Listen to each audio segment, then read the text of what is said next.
आज जो हमारा स्थापना दिवस हम मनाने जा रहे हैं, इसका मुख्य उद्देश्य ये है कि हमने कई वर्षों से हम अपनी मांगें जो है वो पिछली सरकारों के समक्ष भी रखते आए और इस सरकार के समक्ष भी मैं माननीय मुख्यमंत्री से 3-4 बार जो है वो अपनी मांगों को लेकर मिल चुका हूँ। उप मुख्यमंत्री महोदय से भी मिला, माननीय मुख्यमंत्री महोदय से भी मिला, तो अभी तक हमें आश्वासन के सिवाय कुछ नहीं मिला। ना तो पिछली सरकारों ने कुछ किया, ना इस सरकार ने अभी तक कुछ किया। आम विधानसभा चुनावों से पूर्व हमने इसी टाउन हॉल में एक प्रदेश स्तरीय सम्मेलन बुलाकर, जिसमें प्रदेश के कोने कोने से हमारे डिपो होल्डर यहाँ इकट्ठे हुए थे, हमने एक कांग्रेस पार्टी के शीर्ष नेताओं को यहाँ बुलाया था और अधिवेशन किया था और हमने अपनी मांगें रखी थी कि हमारे जो प्रदेश के डिपो संचालक हैं उन्हें मासिक वेतन जो है वो शुरू किया जाए। कम से कम 20,000 रुपये मासिक वेतन की व्यवस्था जो है वो सरकार डिपो संचालकों के लिए करे, चाहे वो निजी डिपो धारक हैं, चाहे वो सहकारी सभाओं के हमारे विक्रेता वाले हैं। इन सब के लिए हमने ये मांग रखी थी। और दूसरी मांग हमने रखी थी कि हमारे लिए वन टाइम की लाइसेंस की व्यवस्था की जाए, क्योंकि ये जो लाइसेंस है डिपो का, इसके नवीनीकरण के लिए प्रति वर्ष हमें 800 रुपया जो वो खर्च करना पड़ता है।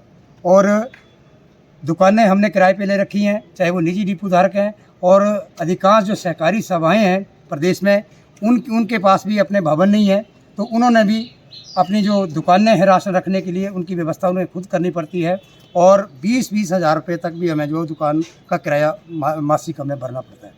तो हमारी ये मांगें थी, तो इन मांगों को कांग्रेस पार्टी ने चुनावों से पूर्व जो है वो हमारी इन मांगों का समर्थन किया था और इन मांगों पर आकलन करने के उपरांत अपने चुनावी घोषणा पत्र में इसे डाला था कि आपको जो है वो सरकार बनने के उपरांत 20,000 रुपये मासिक वेतन दिया जाएगा और वन टाइम लाइसेंस की व्यवस्था की जाएगी। लेकिन 2.5 वर्ष पूर्व सरकार बनी थी, आज तक 2.5 वर्षों में अभी तक जो है वो हमारी अनदेखी इस सरकार ने की है। एक भी मांग हमारी पूरी नहीं की गई और जो पॉस मशीनें हमें दी गई हैं राशन वितरित करने के लिए, वो 8 वर्ष पुरानी हैं, 2G हैं। और हम ये भी मांग करते हैं कि वो मशीनें जो है उनको बदला जाए और 4G मशीनें हमें दी जाए, ताकि लोगों को राशन वितरित करने में हमें कोई दिक्कत ना आए। कई बार इन 2G मशीनें होने की वजह से जो है वो 15 से 20 मिनट हमें एक उपभोक्ता का बिल काटने में लग जाते हैं। और दूसरी बात कि पिछले 4 वर्षों से इन मशीनों में जो सिमें कंपनी द्वारा डाली गई थी वो सिमें बंद पड़ी हैं और बिना कनेक्टिविटी के मशीन जो है वो लॉगिन नहीं हो सकती, वो ऑन ही नहीं हो सकती। राशन वितरित करना तो दूर की बात है।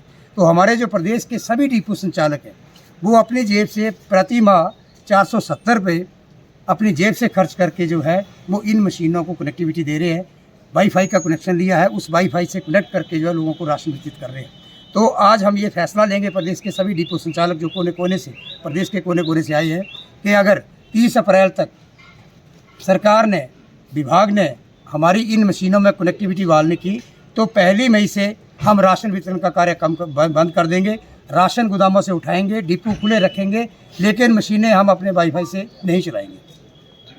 कुछ समय बाद जो है वो हम गोदामों से राशन उठाना बंद कर देंगे, अगर वो मांग भी हमारी सरकार ने शीघ्र पूरी नहीं की।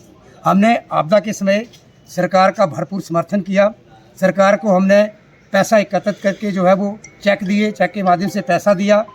और जब हिमाचल प्रदेश में उपचुनाव हुए, उन उपचुनावों में भी कांग्रेस पार्टी के समर्थन में, सभी प्रत्याशियों के समर्थन में हमारे जो डिपो संचालक थे उन्होंने तन मन धन से कांग्रेस पार्टी का सहयोग किया है और सरकार का भी हम आज तक सहयोग करते आए हैं। लेकिन अब जो है वो पानी सर से ऊपर निकल चुका है। अब हमारा सब्र का बांध जो वो टूट चुका है। अब हम संघर्ष करने पे उतारू हो जाएंगे और संघर्ष हमारा तब तक चलेगा जब तक हमारी मांगें पूरी नहीं की जाती।